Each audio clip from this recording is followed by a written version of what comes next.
Good morning, ladies and gentlemen, and welcome into a new edition of Batter Up, part of the Sports Insanity Network, now sponsored by Halpern's Cards and Collectibles. I am Mike Griffin, joined with Danny Boy, original Dan Ryan. Dan, how are you, sir? Doing good, man. Doing very good. Good. It's a very awesome Sunday. I don't know if you had bad weather, but DC, we had really bad weather. So it's a really nice Sunday out there, though. Honestly, drought conditions remain. So that's also not good. It rained pretty heavy on Long Island last night, and I believe it's still pretty nasty out. So wait and see on what happens with some of the ball games up and down the East Coast. But let's just dive on in because we have really interesting news that developed over the week, and that is that the Oakland Athletics have signed a binding agreement to purchase land for a new ballpark in Las Vegas. So the A's are on the move. Team president Dave Kaval said Wednesday night the team finalized a deal last week to buy a 49-acre site where the A's plan to build the stadium close to the Vegas Strip with a seating capacity of 30,000 to 35,000. So, Dan, let's just start with that first. The A's look like they're going to follow the Raiders' footsteps and leave Oakland and head to Vegas. Yeah. But before I give my thoughts, I know that Mark Davis recently went out, made comments about the A's saying that they basically effed Oakland.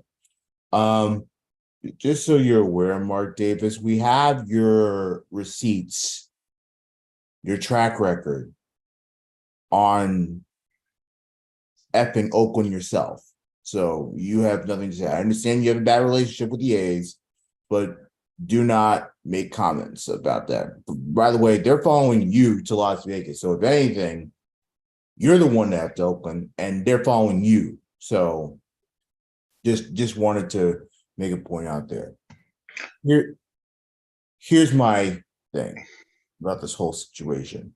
And it's not a good situation because Oakland has lost basically all of their sports teams. I know the Warriors mostly count as a Bay Area team and stuff, so it's not technically, you can call it a relocation because they did switch cities, but at the same time, they didn't leave the region, so I don't really know what you really call that.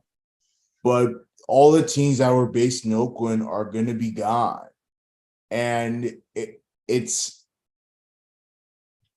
the way I see it is, this is both sides' fault here. You can't tell me that the city of Oakland did their very best to keep the A's here, because they did not. If they were as serious, if both sides, I don't think both sides were ever as serious about keeping the A's here. Because if they were that serious, they would have gone the extra mile, the city of Oakland, to keep the A's. The A's would have gone the extra mile to keep the A's in Oakland. They would have done every little possible plan to have a new stadium, a baseball stadium, which, look, out of all the stadiums, really isn't as expensive as basketball arenas or multi-purpose arenas or multi-purpose stadiums. No, it's just a baseball stadium.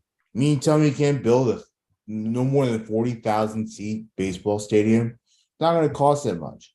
So to me, this was on both sides, because they were not as serious. If they were as serious, they would have done everything possible to get it done. Oakland would have pledged some money. The A's would have pledged some money. And the A's would have done that. I think if you give some public money, the A's would have done something too, but they did not. So the A's thinking, well, we don't like where we're at anyway, and we're going to be better off going to a city like Las Vegas where we know it is a huge money grab and we can be more attractive to the league. They took the Las Vegas deal. And Oakland is now placing blame. But Oakland didn't do anything. I think about the situation in Sacramento with the Kings and how it was almost a foregone conclusion that the Kings were going to go. They were either going to go to Anaheim or they were going to go to Seattle. When everyone thought that it was guaranteed that the Kings were going to move. NBA great, three-time All-Star, and the former mayor at the time, Kevin Johnson. He stepped in and as a mayor, because he wanted Sacramento to be represented across professional sports. So he stepped in and he did not allow, his team did not allow the NBA or any business people to take away the Sacramento Kings from Sacramento. He did everything possible. He built $1 billion little team to buy the Kings so that the Kings can stay in Sacramento. He did that. A lot of business people were like, I don't know about that. But they realized it because the fan base was proud of the team. The mayor wanted to save the team. So they bought in on it.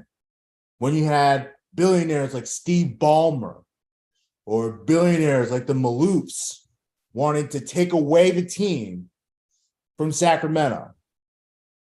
And yet Kevin Johnson, the mayor, stepped in and went through every possible avenue to keep them in Sacramento.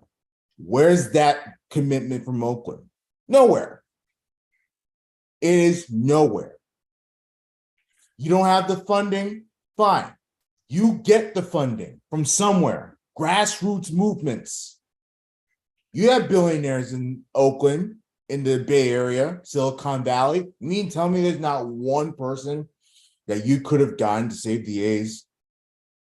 I'm just saying, it's not just Fisher and the A's, it's the both sides for not doing everything possible to keep them in Oakland. Rifkin. You're 100% right. It's on both sides, but because the biggest loser in all of this are the fans of the A's. Exactly. And from watching the A's last weekend, because the Mets were in Oakland, there were listen. I'm not going to say they sold out because they didn't, but there were still the diehards still show up, and they stay the 9 innings despite the fact that the A's are putting out a crap product. Probably doing it on purpose too. Right.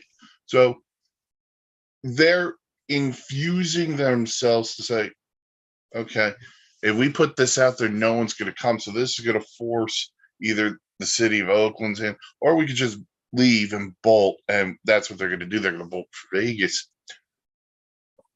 And it just leaves everyone who's an A's fan kind of, I don't want to say desperate. It's heartbreak. It's a heartbreaking situation. Now, the Coliseum's a dump. I mean, Gary Cohen and Ron Darling couldn't even broadcast from the visiting broadcast booth because there's a possum inside the walls. Gross. Like, that is what it has become in Oakland.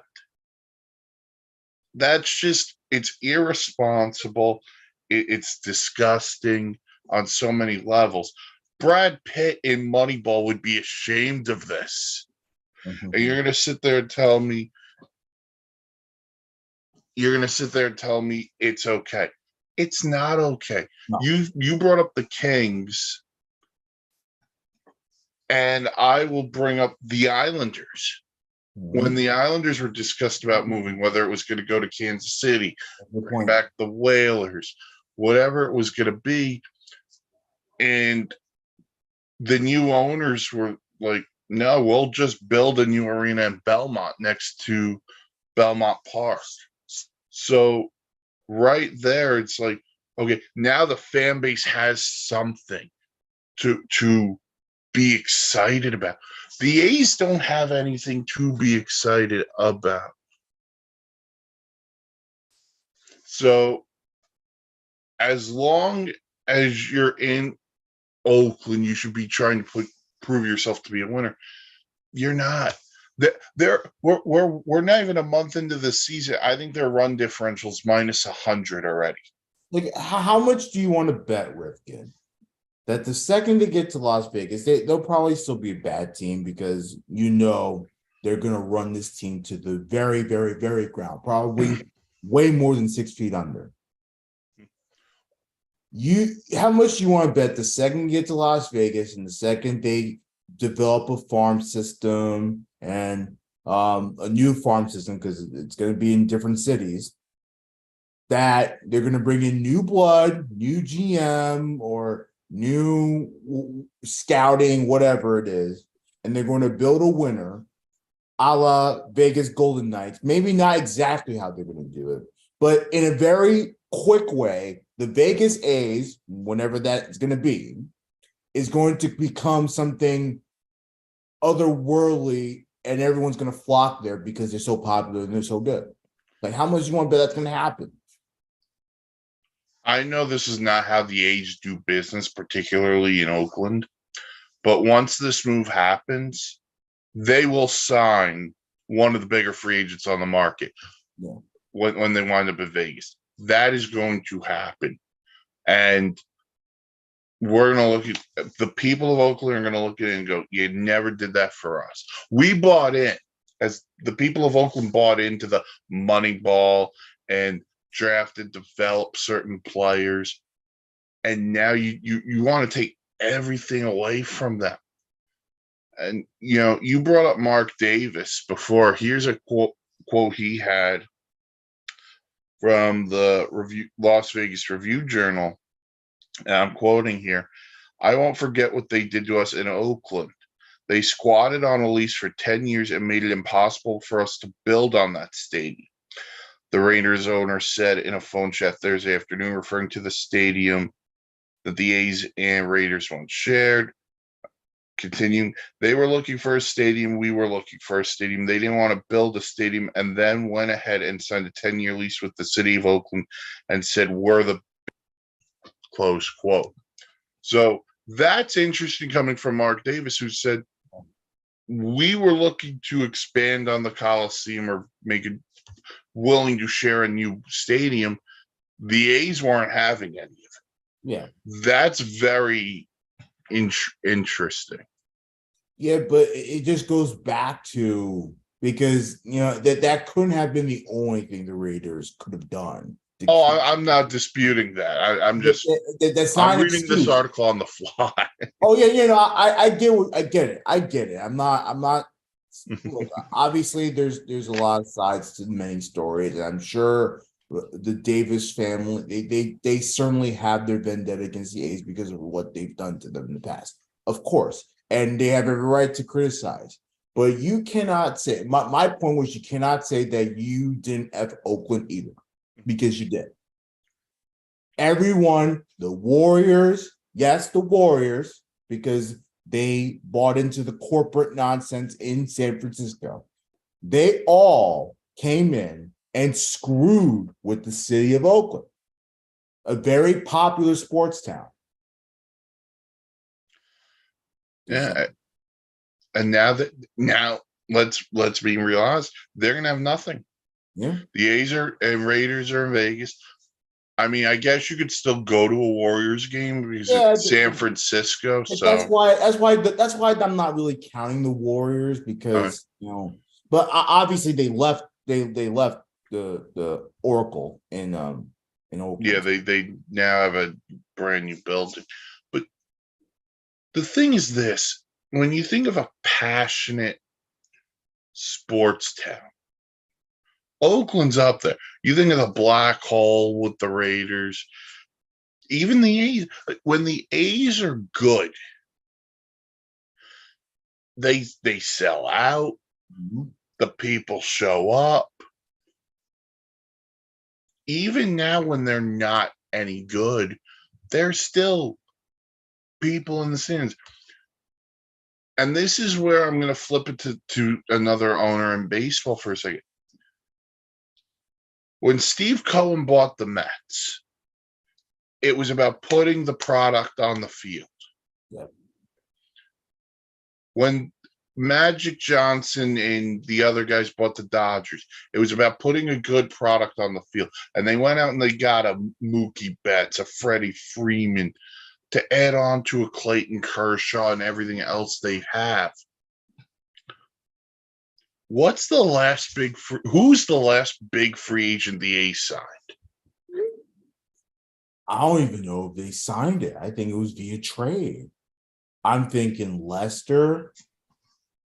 Yeah, Lester and Samardzija were trades. And of course, nothing materialized from that because the A's didn't get past the wild card. Yeah, they lost to the Royals. So I can't really think about it. Since then, I mean, I'm sure that they've made playoffs, but since then, a lot of it has just been being a farm system for other teams. Yeah, and here's the thing. You can be a small market team and do things, arguments say, the way the Rays do things. But the Rays spent some money at least. They spent $40 million on a Zach Eflin this offseason. Yeah. So if you're going to sit there and you want us to feel sorry for you as an owner, that's not going to happen. The people I feel bad for are the fans because they're the ones who wind up losing out. Just to make you people aware who are listening or watching or whatever it is, the A's are 4-17. Let me repeat that. The Oakland A's are 4-17. The Tampa Bay Rays are 18-3. The A's have a run differential of -100 already. It's April 23rd. It's terrible.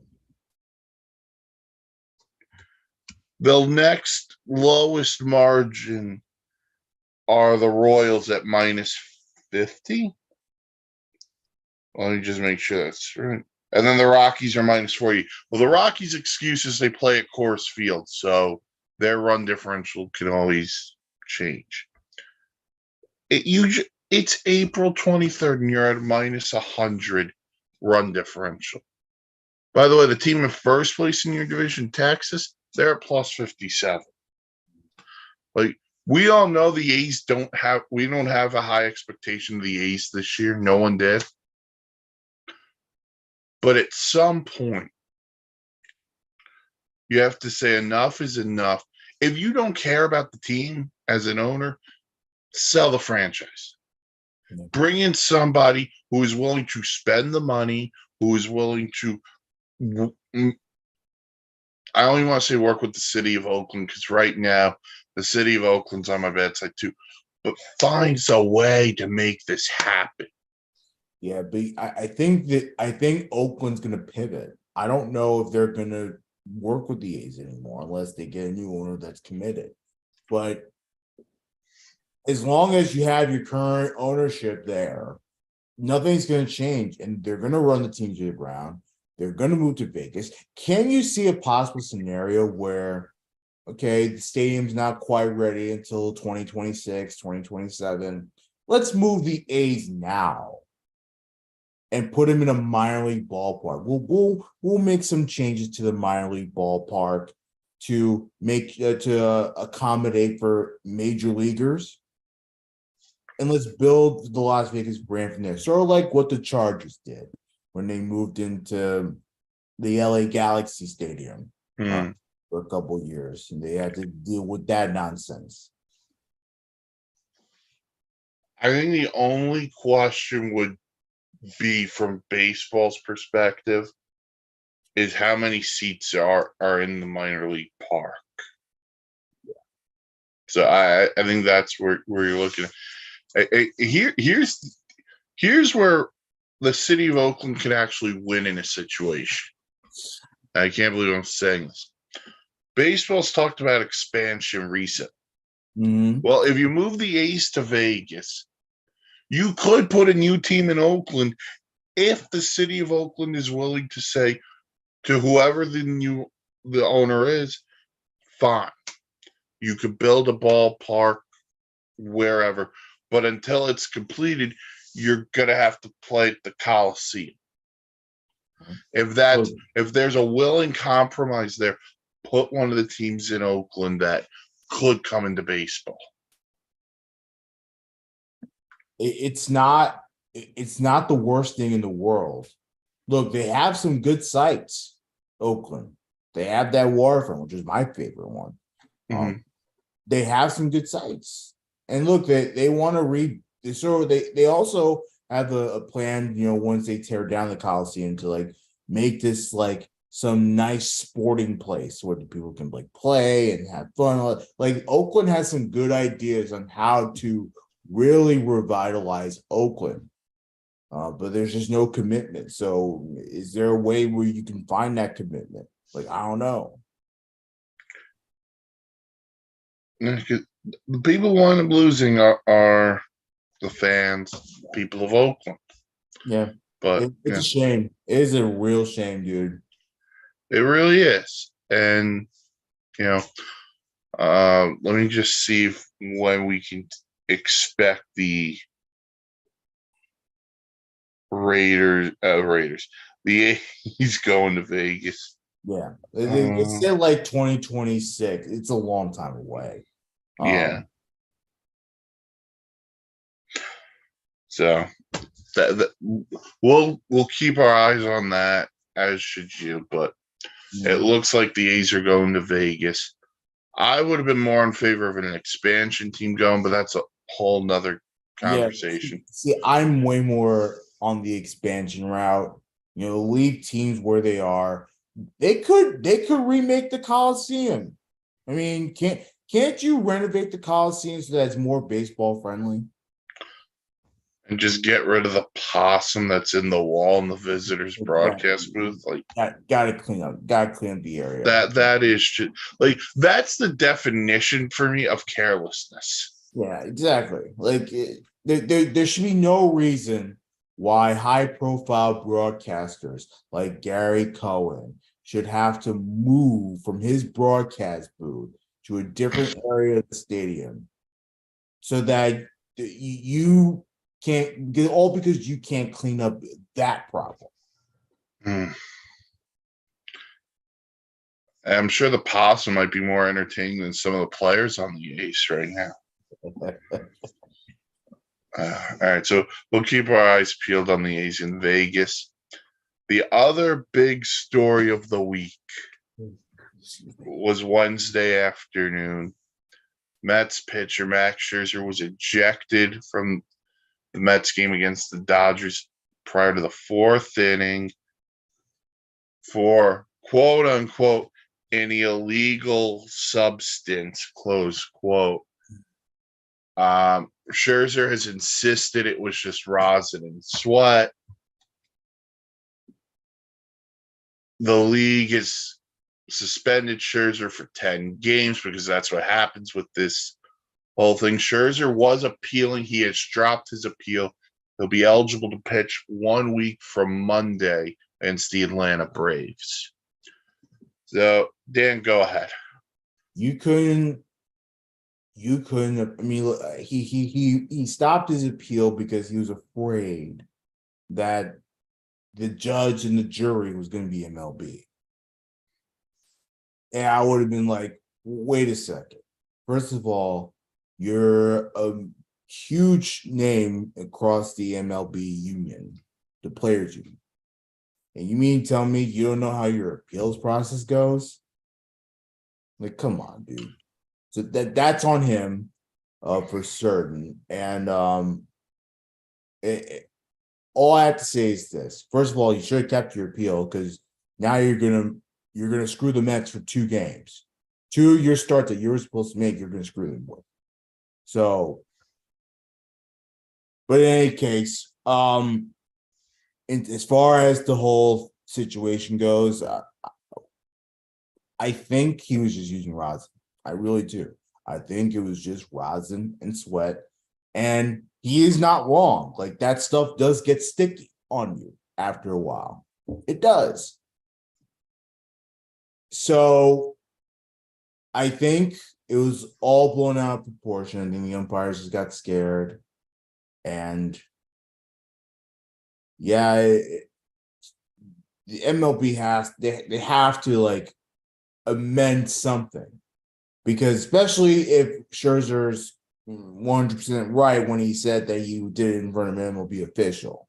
So, if they have to sort of amend the rule because there's no way in hell, especially if you do an investigation and you find that there's no sticky stuff around him. Like there should be no reason why Scherzer cannot play these games. Like it's just silly. It's silly. I think they're starting to crack down on it because they think they're starting to bring sticky stuff back. But man, it's rosin. Like I don't. If you can't feel the sticky stuff anywhere, why are you throwing him out? And you can't prove you can't prove what it is. You just are feeling his hand and seeing it sticky. I have a lot of beefs with this, but I'm going to start with the thing you start with. I'm okay with Scherzer dropping the appeal. Here's my point. Because I don't think if he appealed or if he didn't appeal, he was never going to win. He was never going to win because he can't prove anything. He could say it's rosin and sweat, but are they going to take his word or are they going to take the umpire's word? Like and I'd rather have him take the 10 days off in April than June or July. So I think in that sense, it's better. Baseball has a massive problem with this. You're right with the mending the problem because I think back to last week with Domingo Germán, and they said same thing. It's rosin. He didn't get ejected. Rocco Baldelli wound up being ejected for arguing against it. So my point is going to be, are we playing 2 different games? What's the set amount of rosin that you should have? I don't know where they want to go. Like should you put it on before the game before you start pitching, and then wash it off and or keep it, whatever you do, or have another thing during your middle inning. So like if you're still in the game by the 5th inning, you put it on again. Like what do you do? But even with that, you're going to have a very rough surface on your hand. And here's the other thing, and you brought it up. If he washed his hands or put alcohol on his hands, whatever, in front of an MLB official, you know what the umpire should have done? Gone to the MLB official. Talk to the MLB official who's in the dugout or the clubhouse. And that's the thing. They didn't even verify whether there was an MLB official around. That's a problem for me. Huge problem. Because here's the thing. Max Scherzer is a first ballot Hall of Fame. Mm-hmm. I don't think this does anything to him legacy wise. No, not in the least bit. Max Scherzer swore on him and his kids' lives that that he didn't do anything wrong. So I'm going to take Max Scherzer at his word. And if Max Scherzer's lying, well, then that's a shame on Max Scherzer. But I don't think he's lying. But has he ever had any integrity issues with the game? No. I've never seen him doing anything. Well, I'm glad you brought up integrity. Because there's been 3 ejections when it comes to substance abuse. Exactly. With Caleb Smith and the dude from the Mariners. He pitched for the Mets also at some point. Hector Santiago, that's it. And now Scherzer. All three ejections were by the same umpire Phil in Phil Cuzzy. Cuzzy, who's Yeah. just jealous that the name of the movie is My Cousin Vinny, not My Cousin Phil. Yeah. So, No, that's another good point because now we know who is the true umpire that will throw you out and stuff. and that's the other part, because if the other umpires who police this differently, well, what's the standard? Exactly. What's the standard? There is no standard. This is umpire discretion. It only seems like one guy is the only person enforcing this rule. Yeah. And I know Mets reporter Anthony DiComo, very good, does a very good job. MLB.com. He had said that one of the umpires threw a pool report that it was so that Scherzer's hands were sticky and clumpy that it was just obvious that he was using something sticky. I said, but you can't even verify that he has anything of a foreign substance. So are you following the lead of Phil Cuzzy, or are he did not want to hurt his other umpire in that, through that pool report. And the thing that just bothers me, and this goes to the rule itself. This isn't about Scherzer. Yeah. When they implemented this rule 2 years ago, Tyler Glass, now of the Rays, hurt his elbow after throwing 80 innings of using whatever he was using. And then he had to undergo Tommy John surgery to miss the rest of that year and most of last season. So you made these guys go, quote unquote, cold turkey. Just give everything up and push it to the side. Well, they have to figure out a way to do something. You need a good grip on the ball. Yeah, I mean, but what other substance besides rosin is going to do it that doesn't break the rule? Because now that rosin, which is not a illegal substance, now that that's starting to get flagged, like what else can they use? They're just going to go barehanded without anything?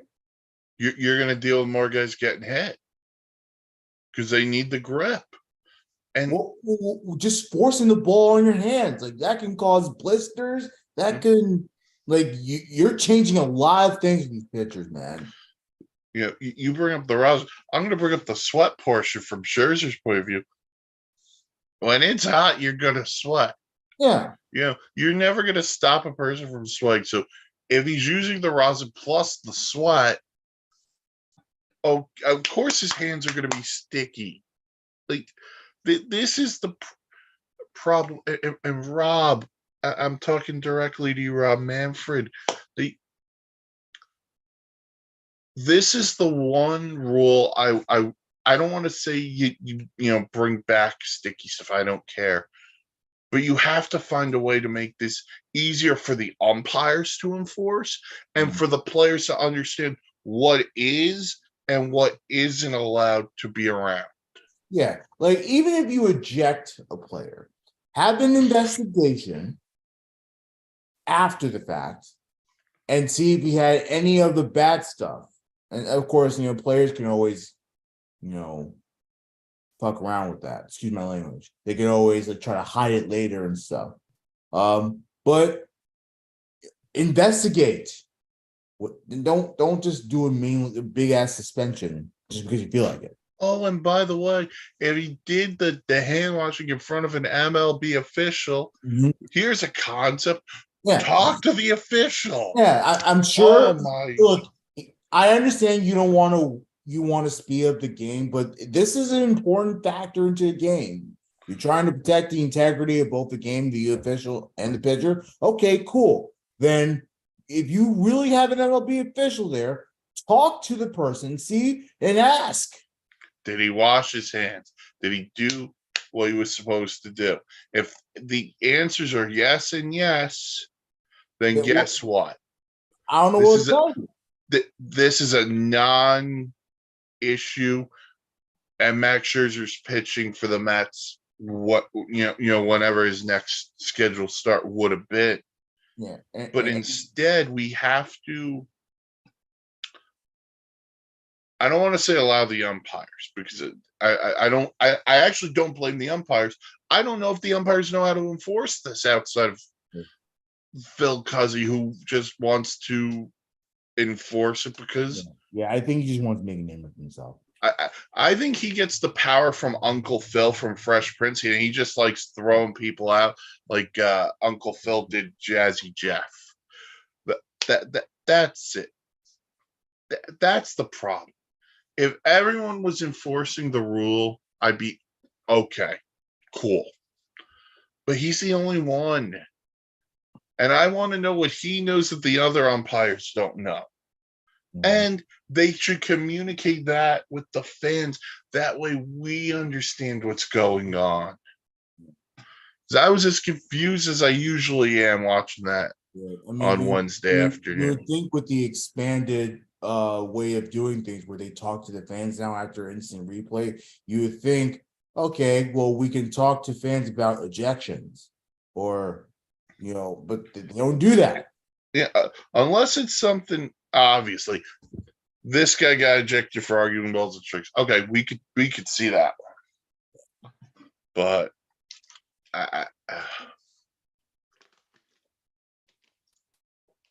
it's brutal, man. I don't know that's the one that that really caught me off guard. It really did. Yeah. So now Scherzer's missed a couple of games already. He'll be eligible to return a week from Monday against the Braves. Which, if you're the Mets, that's the start you want him to make anyway. You want him to face the Braves. Missing a start against the Washington Nationals doesn't bother me. If they beat the Nationals are kind of hot right now. So, oh, listen, they're playing well. They took the first two from the Twins. Yeah. But is right now it is what it is. But Scherzer 10-game suspension. A's going to Vegas. Some series to watch for this upcoming week. Let's start with the big one in the American League because we've got the Astros going to Tampa to play the Rays. The Astros today are looking for a sweep of the Atlanta Braves, while the Rays will look to sweep the White Sox. Yeah, the Astros are sort of on a tear. They have won their last 3 games, and in the last 10, they're 6-4. So they've been playing better baseball of late, yet they're still a game over 500 through 24 days of league play. So it's it's odd, but I'm just gonna flat out say it. They miss Altuve. There's just no way that and look, I know they have other parts in the lineup that can still rake and stuff, but not having that safety net of Altuve getting things started, that's a problem. It's a huge problem. He's the engine who gets them going. Yeah. And they miss him. They miss Michael Brantley, who's going to start his rehab assignment, I believe, today. So those are two guys that are looking to get back. And then they need more from some other guys. Jose Braves hitting 250. They need a little bit more. Jeremy Pena's 226. Bregman's at 232, but at least his on base is 357. So they need more from some of those regular guys. And I'm just going to chalk it up to it's a slow start for some of them, and they're starting to get that groove. But here's their stretch recently. So they played the Blue Jays during the week. They played the Braves this weekend. Then they play the Rays starting this week. And then next weekend, World Series rematch with the Phillies. Mm-hmm. That's not easy. Either. Yeah, you don't know what Astros team is going to pop up to. Mm-hmm. So it at times it can be fairly frustrating. Um, Yeah. but the biggest thing though is you're facing the Rays. The Rays have the best record so far, and they're unstoppable even after 3 losses. Like you would think, well, okay, now they're going to start hitting poorly. They're just going, they have not missed a beat since. So, and I know you can question the teams that they faced. I certainly have, but man, the Rays continue to win ball games, and that could be a thorn of people's whats. So I'm hoping for the Astros that's not the case, but it doesn't matter what kind of winning streak you're on. Like you're facing a tough team, you gotta have your best out there, and so far the Astros have not given their best. And for the Rays, Rosarine has been a stud. Wander Franco, Brandon Lau, up and down their lineup. Wow, another walk-off home run the other night too. Yeah. Yandy Diaz has 6 homers. They are just so good. And pitching's there too. Their pitching's great too.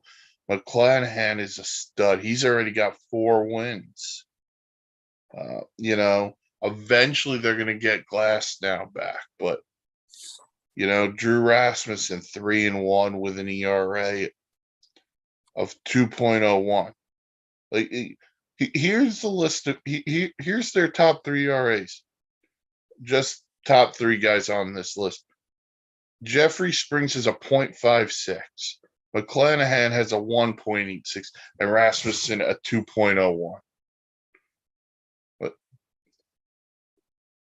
that's just insane.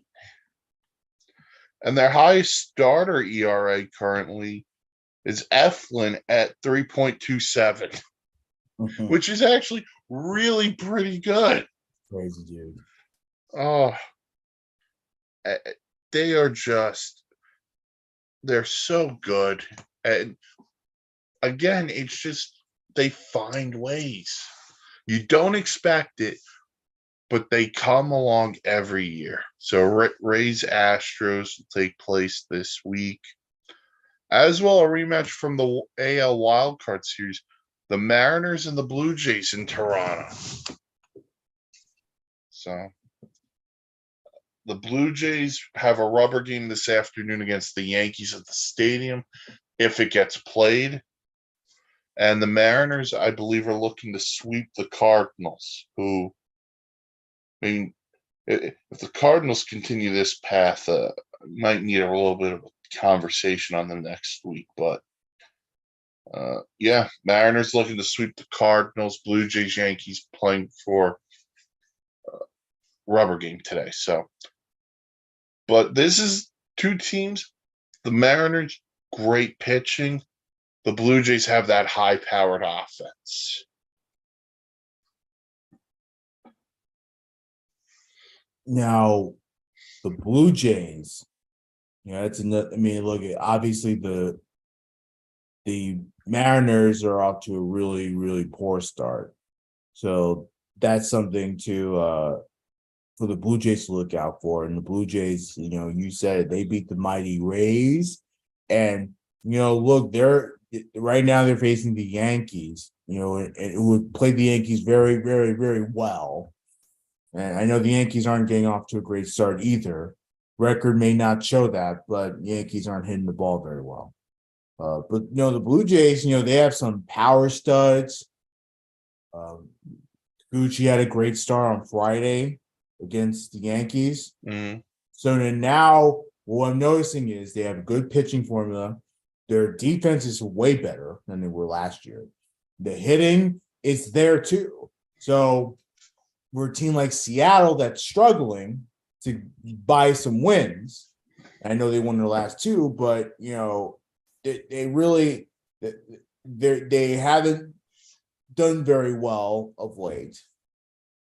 For a team like that, this is really not a good series for them to to start getting going. I could be wrong about it, but I feel like the Mariners are in a tough spot.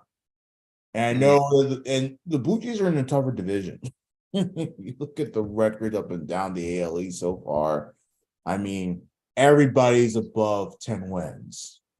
The only team that's in double-digit losses in that division is Boston. Mm.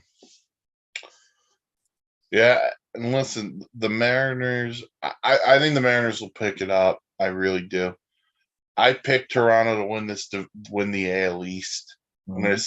I stand by that. Lineup is so deep. If their starting pitching and their bullpen can hold up. Yeah. Manoah was really good yesterday, and Cole, and then they found a way to they won Friday night. So I like the Blue Jays a lot. So Blue Jays are their team for sure. The another one in the American League.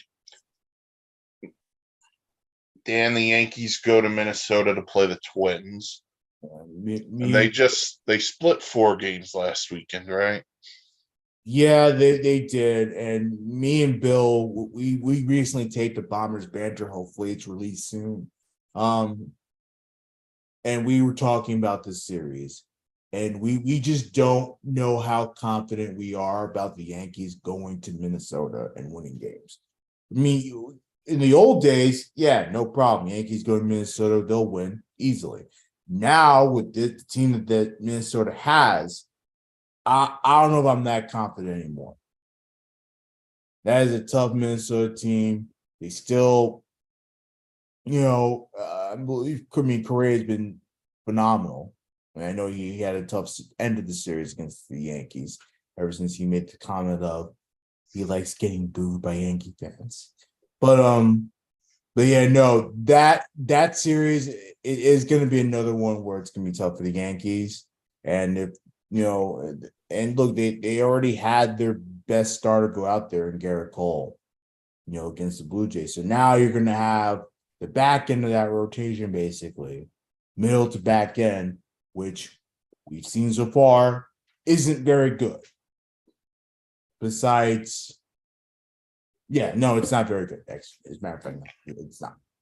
So then you're putting out your worst starters against the Twins, and Twins can hit. So Monday night, the matchup will be Brito versus Sonny Gray. Oh, Gray, who's still, I believe, has I think the best ERA in the league, if I'm not mistaken. And he's currently got a 0.5 something, 0.6 0.82. 0.82. Okay, so it's gone up a little bit, but yeah, it's always sunny in Minnesota. But Sonny Gray, he will, if he pitches like he has been so far against the Yankees aren't going to hit him. They are not going to hit him at all. Tuesday will be Nestor Cortez against Joe Ryan, who's also been really good for the Twins. And then Wednesday afternoon, it'll be Domingo Germán against Tyler Mahle. Germán, who got beaten up against the Blue Jays on Friday. And then, so those are the 3 games for the Twins and the Yankees in Minnesota. Now, Germán, the last time against the Twins, we already touched on this. He did have that little fiasco with the rosin and stuff. And again, Rocco Baldelli never suspected illegal substance. It's just how you use whatever, the rosin and stuff. If you don't, right, because I believe he said you checked him once already. The second time it's supposed to warrant an ejection. Yeah. And then they ejected Baldelli. But odd. But again, we don't know if the umpires know the rules, but Rocco's just got to live in modern life, because we got to live in Rocco's modern life. Exactly. Another series during the week, we got the Padres going to Chicago to play the upstart Cubbies, who are off to a nice start. Root for the Cubbies. Middle of the pack in that division. I mean, look, Milwaukee's off to a great start. Pittsburgh's off to a The great. Pirates are off to a nice start. Yeah. Well, yeah, I mean, so slowly but surely that division, man, that's gonna be something insane. But no, the Cubs are having a good showing so far. It's look at a lot of the young players, along with Cody Bellinger and Dansby Swanson. You know, those are Stroman, who's been pitching well. Yep. So you have those players contributing to a winning ball club. And then of course you have your stars like Suzuki in right field doing pretty well as well. So yeah, it's a lot of it's just a collectively it's coming together for the Cubs right now. And it'll be a really fun story if it stays that way the entire season, for sure. Unlike the Padres, who need to get it going soon. Because it's not going for them. And I know Tatis is coming back. Tatis is back, so He is back. He has been. but he came back the other night. So I mean, I want to spotlight a guy you did touch on, and that's Cody Bellinger, because Bellinger in 2019, he had 305. I think that might have been his MVP year. 47 homers, 115. But the last couple of years, 2020, 239 average, 2021, 165 average. Last year, he hit 210. He's hitting 289 right now. Mhm. And I'm not saying that's what he's going to finish with at the end of the year. But this was one of my favorite signings of the offseason because it gets Cody Bellinger out of the spotlight of LA, and a change of scenery has really done him well. He's hitting 289. He's got 5 homers. He got 14 RBIs. I know he didn't have to be the guy in LA the past couple of years because they have so many other pieces, but I think the pressure of being in LA got to him. Well, I think the star-studded LA team also got to him too. Yeah. I feel like Cody Bellinger, when he's one of the guys, one of your main core people on the team, I think that feeds him. I think it fuels him and it gets him going. And playing at a ballpark like Wrigley, Yeah, where the ball can fly, so beneficial. Oh my God. I love Wrigley Field. That is a dream to go to for me. I would love to go to Wrigley at some point. Yeah. But listen, he's played great. Patrick Wisdom, words of wisdom with the home runs, nine homers already. He's been really good. You mentioned Dansby Swanson, Ian Happ, who just got a contract extension, and then you mentioned Stroman, and Marcus Stroman so far is 2-1, but his ERA is 0.75. Yeah. I don't think Marcus Stroman gets enough credit for as good as he is. I really don't. I think I think a lot of teams look at him, maybe he's a 2, maybe not. I'll take Marcus Stroman on my team any day. He's really good pitcher, great fielder. He has a lot of emotion to him too. I'm big on Stroman. I'm big on the Cubs. I thought they'd finish second in this division behind the Cardinals, but the Brewers and Pirates are off to nice starts. Yeah, I like the Cubs. The Padres, listen, they're a game under 500. They're only a game out of the division. I'm not worried about them. Just got Tatis back. I think the Padres are going to be fine. I really do. Yeah. I know it's an overreaction, but it's also a matter of concern because we do expect the Padres. And look, obviously things can change in May, they can go off, and we're not even having this conversation. But if this spills into June, and I always say the magic month is June, and they're still iffy, that's a problem. That is a tough NL West that you have there. And I know the teams are underperforming in that division, but that is still a very tough NL West to get through. They got an important one today, rubber match against the Diamondbacks in Arizona. Yeah. That's a very important game. We've actually done pretty well, Arizona Diamondbacks. Diamondbacks are playing really well. Then the Padres, they'll play the Cubs. Then next weekend, the Padres and Giants are going to play in Mexico City. Ooh. So going global baseball, Mexico City. I believe there's a London series in June as well. I think that's Cubs Cardinals.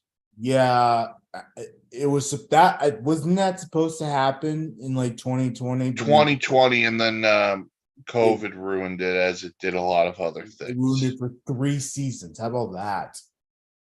But I'm glad that they're bringing it back to the global stage. It's actually pretty cool. Yeah.